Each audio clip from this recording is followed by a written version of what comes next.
There are certain days that start so mundanely, so utterly unremarkable, that you'd swear you were being lulled into a false sense of security. These are the days when the coffee tastes just right, the commute is a breeze, and the biggest concern is whether you remembered to buy milk. For Ian, a data analyst whose natural habitat was spreadsheets and whose most thrilling adventure usually involved optimizing a database query, this was just another Tuesday, or so he thought. The office of Innovate Solutions hummed with its usual sterile efficiency. Fluorescent lights buzzed like trapped, unhappy insects, casting a pallid glow on cubicles that looked identical to the last. The air conditioning, a perpetual enigma, blew either Arctic blasts or Sahara-level heat, depending on its mood. Ian's own workspace was a testament to his meticulous nature. His monitor displayed a complex web of data, but beneath it, a neatly organized stack of physical notebooks, a relic in this digital age, sat like silent sentinels. These weren't just notebooks, they were his memory. In an industry that moved at the speed of light, where ideas could be stolen faster than you could say intellectual property infringement, Ian believed in the old-fashioned power of ink on paper, supplemented by a fiercely guarded digital diary. He was the kind of employee who didn't just do his job. He understood its every fiber, its every potential, its every hidden weakness. His current project was a prime example. For months, he'd been wrestling with the company's data collection process. It was clunky, inefficient, a tangled mess of manual inputs and redundant steps. Think of it like trying to herd 1,000 cats through a single shoebox, chaotic, frustrating, and ultimately, a colossal waste of energy. Ian saw a different way. He envisioned an algorithm, a sleek, intelligent piece of code that would automate, streamline, and revolutionize the entire operation. He'd spent countless late nights sketching out its architecture, refining its logic, and running simulations.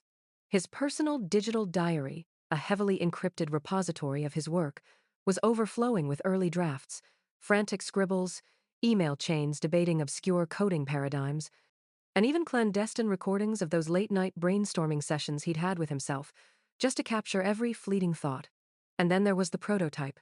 Not just a digital file, but a small, physical device he'd tinkered together in his home workshop.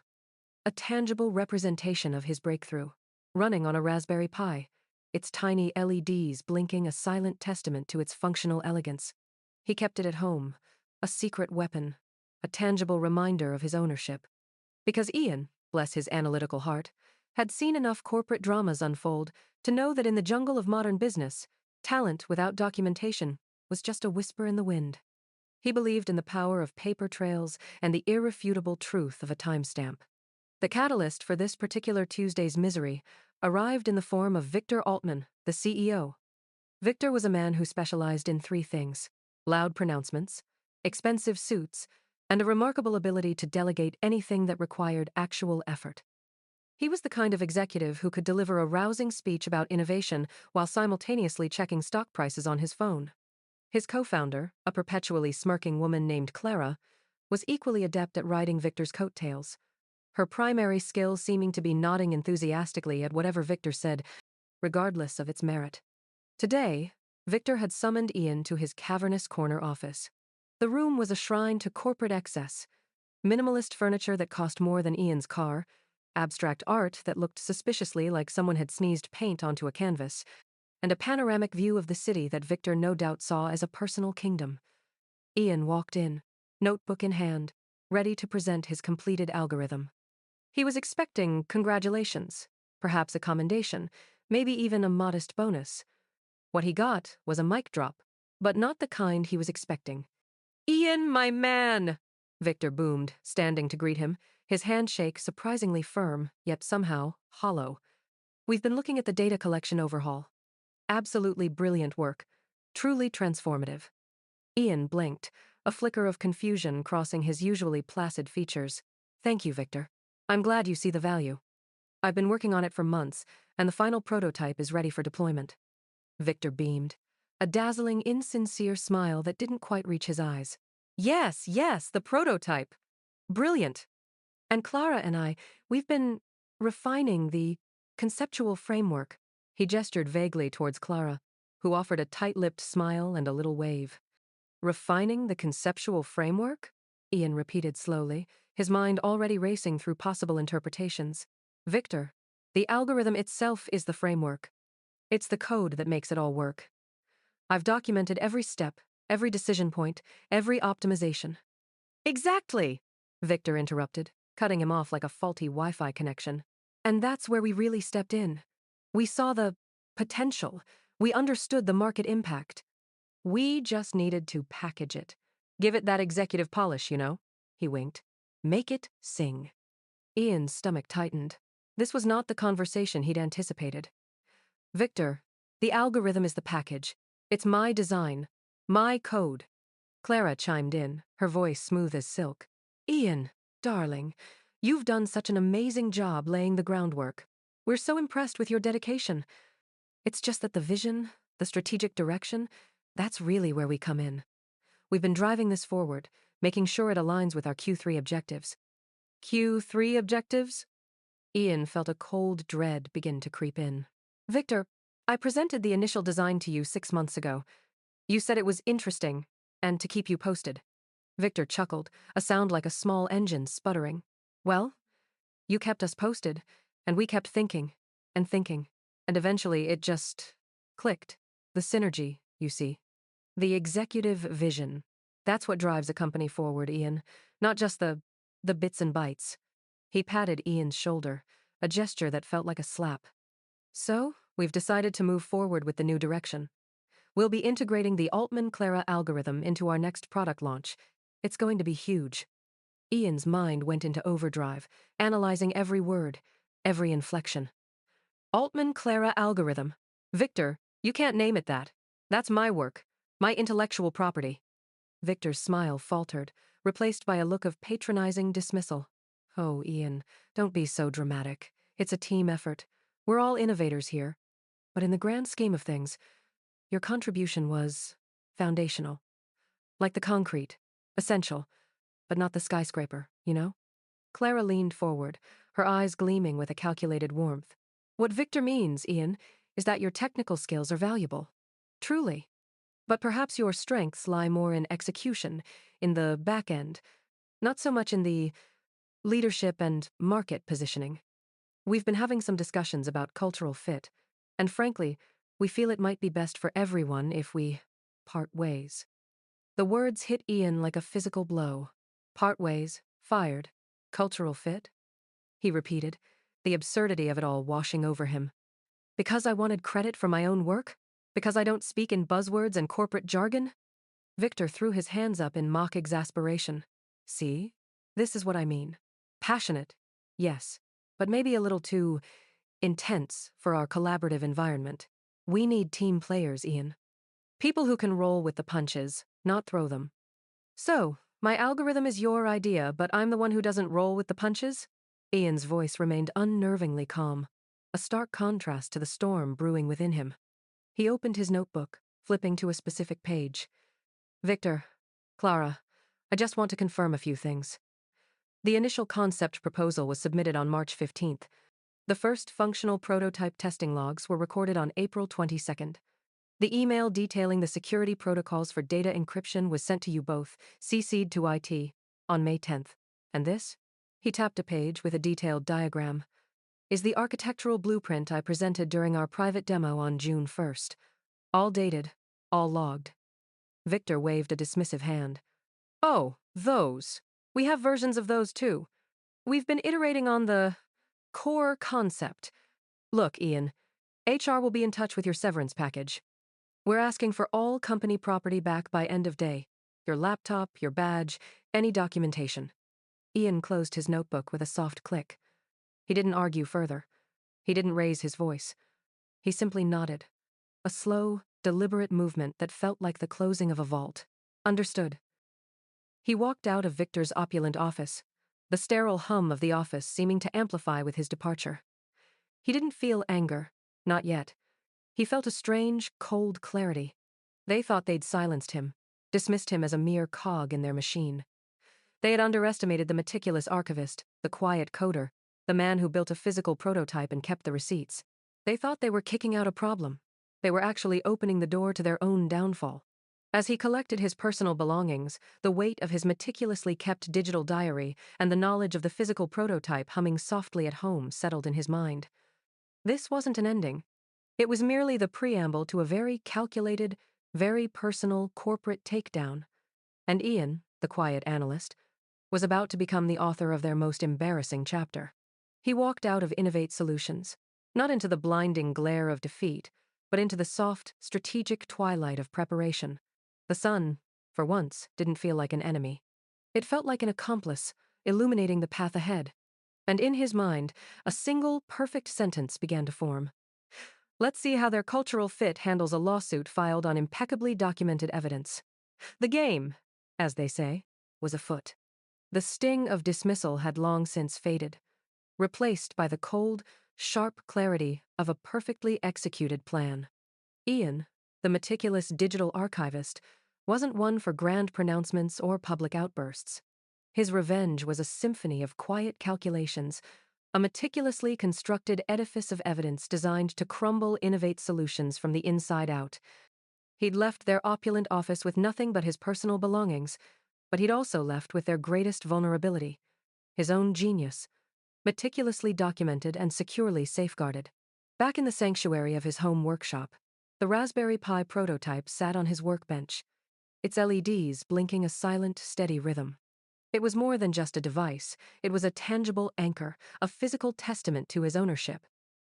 But the real power lay in the digital archives he'd painstakingly cultivated. His encrypted diary, a labyrinth of secure servers and multi-factor authentication, held months of his life's work. Every draft of the algorithm, every email exchange discussing its architecture, every late-night brainstorming session meticulously recorded as audio files. He'd even included time-stamped screenshots of Victor and Clara's dismissive responses, their vague pronouncements about strategic direction and cultural fit, now serving as damning proof of their deceit. The first domino fell not with a bang, but with a whimper that echoed through the corporate halls. It started with the data collection system. Without Ian's oversight, the clunky, inefficient process that he'd vowed to fix began to show its true colors. Manual inputs started to falter, redundancies crept back in, and a subtle, yet critical, data drift began to manifest. The automated checks and balances that Ian had built into his prototype, the ones Victor and Clara had so carelessly dismissed, were now absent. Errors, once minuscule, began to accumulate, like tiny cracks spreading across a flawless facade. News trickled back to Ian through the grapevine, the whispers of former colleagues. Texts from Sarah in accounting, once a confidant, spoke of system alerts she didn't understand. A panicked email from the head of operations, an old acquaintance named David, spoke of delayed client reports and a growing backlog. The system's acting up, Ian, David's message read, tinged with a desperation that was palpable even through text. Victor's clueless, and Clara's just repeating his buzzwords. You were the only one who really understood that beast. Any chance you could, lend a hand? Ian, of course, declined, his response polite and brief. I'm no longer with the company. The panic within Innovate Solutions began to escalate. Victor, true to form, blamed unforeseen technical challenges and third-party vendor issues, even though the third party was, in fact, Ian's algorithm. Clara, ever the sycophant, found new ways to praise Victor's steadfast leadership in the face of adversity, while subtly shifting blame onto the now-departed IT team, who were, coincidentally, still recovering from their own recent budget cuts. The irony wasn't lost on Ian. He'd predicted this chaos, meticulously detailing the potential failure points in his digital diary, each one a ticking time bomb he'd now set to detonate. The true extent of their predicament began to dawn on them when a major client, a multi-billion-dollar conglomerate that accounted for a significant portion of Innovate Solutions' revenue, issued a formal inquiry regarding the integrity of their collected data. Their long-standing contract was contingent on the accuracy and efficiency of the system, a system that was now faltering spectacularly. The pressure mounted, and Victor, his usual bluster replaced by a tight-lipped anxiety, found himself in a corner. He needed answers, and fast. He needed the person who had built the very solution they had so arrogantly dismissed. This was Ian's cue. He didn't want to play detective. He wanted to be the arbiter. He didn't want to beg for his job back. He wanted to be the one dictating terms. His first calculated move wasn't a direct confrontation, but a subtle, yet devastating, application of pressure. He drafted a polite, impeccably worded email to the head of legal, a woman named Eleanor Vance, a sharp, no-nonsense lawyer he'd had minimal but respectful interactions with. The subject line was innocuous: inquiry regarding intellectual property and prior employment. He didn't mention Victor or Clara. He didn't plead or accuse. He simply stated that he was conducting a review of his past employment agreements and intellectual property contributions, and requested clarification on specific clauses related to his work on the proprietary data aggregation algorithm, a term he deliberately used to highlight its inherent value. He attached a single, scanned document, the original employment contract he'd signed, with the clauses he'd meticulously highlighted from Sample Output 2, the ones pertaining to IP reversion upon termination without cause, clearly marked. He then CC'd the relevant regulatory body for data privacy and compliance, a move designed to create an immediate, unavoidable administrative burden for Innovate Solutions. The effect was immediate. The email, landing in Eleanor Vance's inbox like a precisely aimed dart, bypassed the usual corporate channels. It landed on her desk with the weight of official inquiry and the added sting of regulatory oversight. Her response was swift, a curt request for a meeting. Victor and Clara, meanwhile, were only alerted to this development when a formal letter arrived from the regulatory body, requesting an immediate audit of Innovate Solutions' data handling processes and citing potential intellectual property disputes. The atmosphere within Innovate Solutions shifted from mild concern to outright panic. The unforeseen technical challenges were suddenly looking a lot like a deliberate act of sabotage. The press had already begun sniffing around, drawn by the client inquiry and the whispers of system failures. Victor, accustomed to controlling the narrative, found himself losing grip. He'd been so focused on stealing Ian's work that he'd completely underestimated the man's foresight. He'd fired a ghost, but that ghost had left behind a very tangible, very damaging trail of evidence. Ian, meanwhile, watched from afar, a ghost himself now, but a ghost with a meticulously crafted weapon, ready to unleash its full force. The building, he knew, was starting to shake. The silence from Ian's end was deafening. Victor and Clara, stripped of their usual bluster, found themselves navigating a minefield of their own making.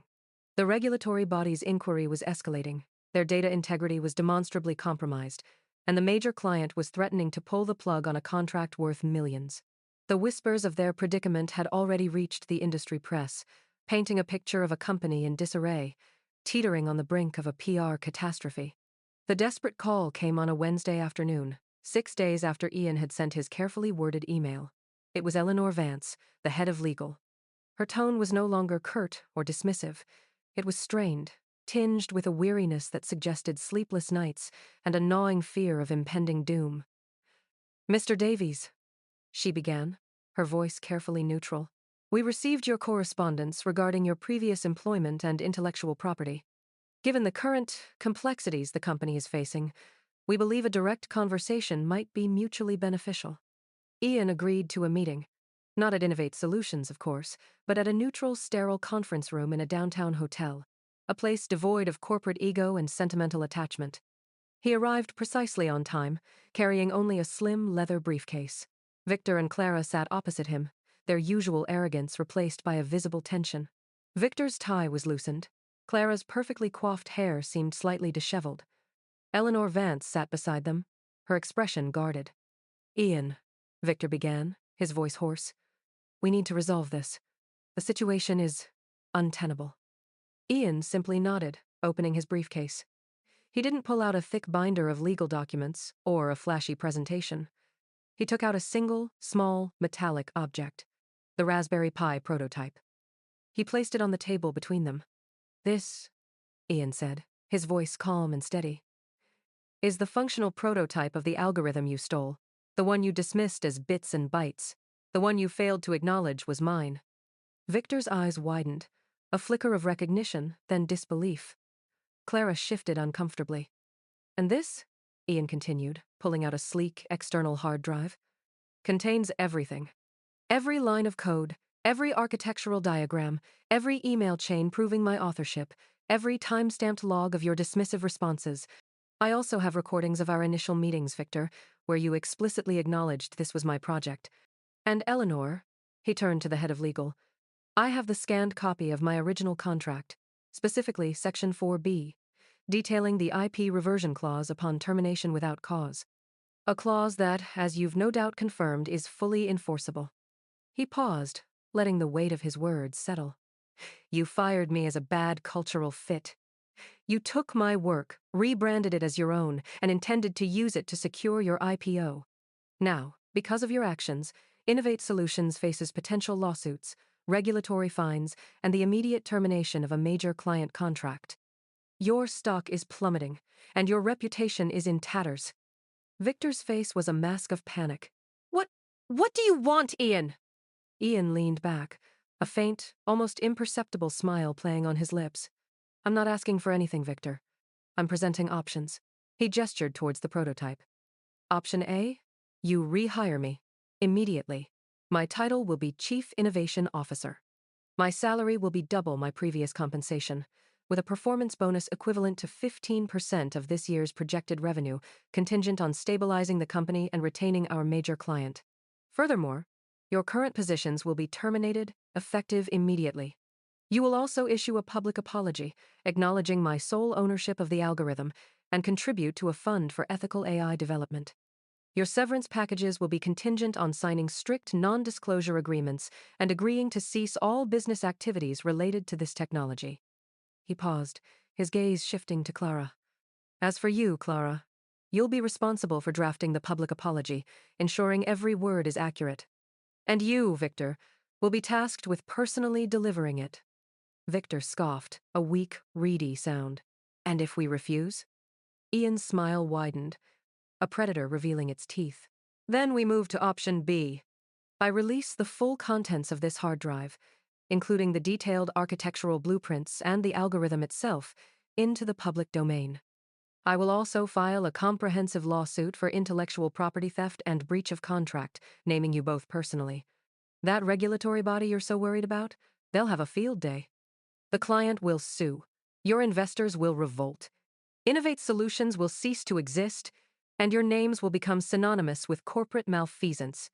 You will never work in this industry again. The silence that followed was thick with dread. Victor stared at the prototype, his face contorted with a mixture of rage and despair.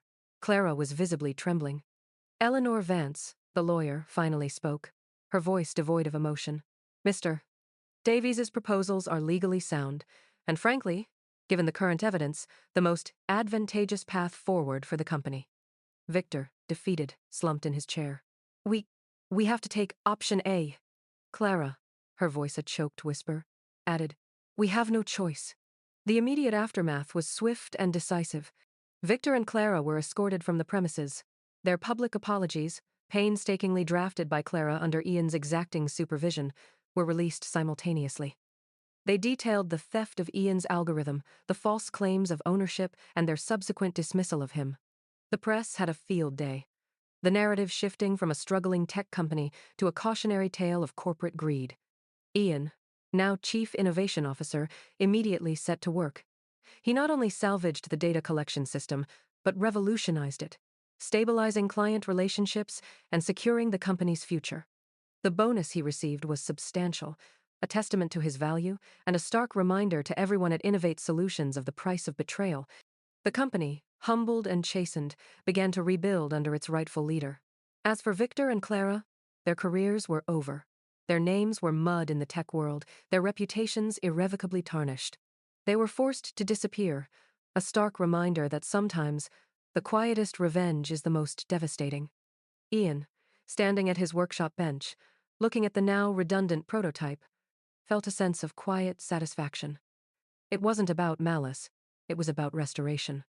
It was about demonstrating that intellectual property, like integrity, has immense value, and that those who try to steal it will ultimately pay the price. He had reclaimed his work, his reputation, and his future. The building, once a symbol of betrayal, was now a testament to his resilience. And as he looked out at the city skyline, a thought formed, clear and sharp. The greatest leverage isn't found in power, but in preparation, and in the unwavering certainty that truth, meticulously documented, will always find its moment. If watching corporate hubris meet its match, and a quiet genius reclaim their rightful place, resonated with you, consider hitting that like button and subscribing for more stories of calculated justice. Because sometimes, the most satisfying victories are the ones fought and won in the quiet spaces, with nothing but evidence and a steadfast refusal to be silenced. The ultimate revenge isn't just about winning, it's about ensuring the narrative is written by the victor, with every detail precisely accounted for.